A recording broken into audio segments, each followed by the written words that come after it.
Adorama TV presents You Keep Shooting with Brian Peterson. One of the challenges you're going to face when photographing flowers is to come up with contrast between the flower and your background. And oftentimes that is not an easy proposition because you have a lot going on from the flower to the background. Maybe you've got cars in the way, maybe you've got tangled weeds that you just can't seem to avoid or get rid of, and so you got this chaotic background. Well, one surefire way that's going to get you a clean background is, believe it or not, the use of your flash. Hi, I'm Brian Peterson, and I am the author of Understanding Electronic Flash, as well as Brian Peterson's Field Guide to Understanding Photography. You are watching Adorama TV. Well, I'm here in New York Central Park in the flower garden area where I've come across this beautiful bright orange Tithonia flower, and I have already taken one photograph I want to share with you now on the screen. This is without benefit of flash. This is a photograph taken under the beautiful bright overcast skies that we have here today, which is perfect light for flower pictures. And this is taken at f/22 at a 30th of a second. Now, there's nothing wrong with this photograph. It's a clean background as well, somewhat green contrast, which is quite nice. But to make this contrast even more severe, we're going to make the background black. Now, this is the key on how to do that with a flash.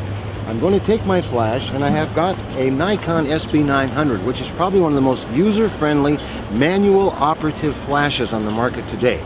It allows me to dial in an aperture of 22 that I'm going to be using here, and it comes up with a power ratios of 1 all the way down to 1/64th power, so 1 to 1, half to 1, quarter to 1, stuff like that. And those power ratios tell me, based on the power setting, what my flash to subject distance needs to be.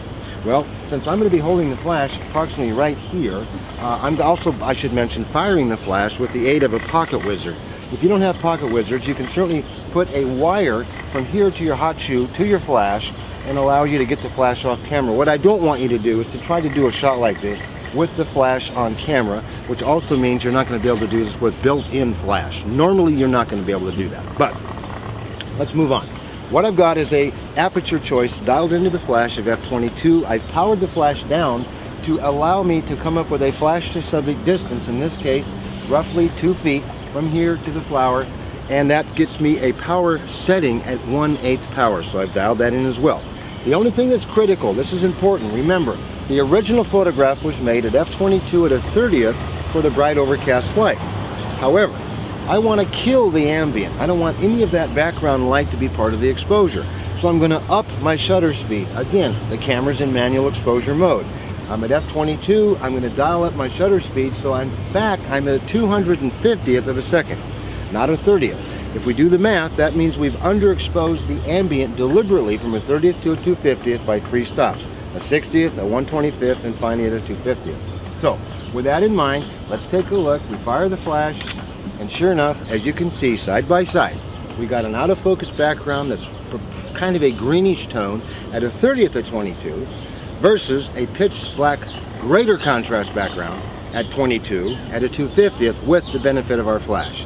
Again, the key with your flash, kill the ambient. What I see students do more often than not is they come up here with the camera in aperture priority at f/22 and they take a flash picture, and without realizing it, what they're doing is they are incorporating both available light, because the aperture priority is coming up with an exposure time of 22 at a 30th, then the flash on top of that. It's like having overcast and bright sun together on the same exposure. Subsequently, it's going to be way overexposed. So kill the ambient. You do that by going to manual exposure. Until next time, this is Brian Peterson saying, you keep shooting. This episode is brought to you by Adorama TV. Visit the Adorama Learning Center, where you'll find photography tips and techniques, links to the gear used in this episode, and related videos. For all the latest photography, video, and computer gear, visit Adorama.com. And the next time you're in New York City, visit our store, located on 18th Street between 5th and 6th Avenue.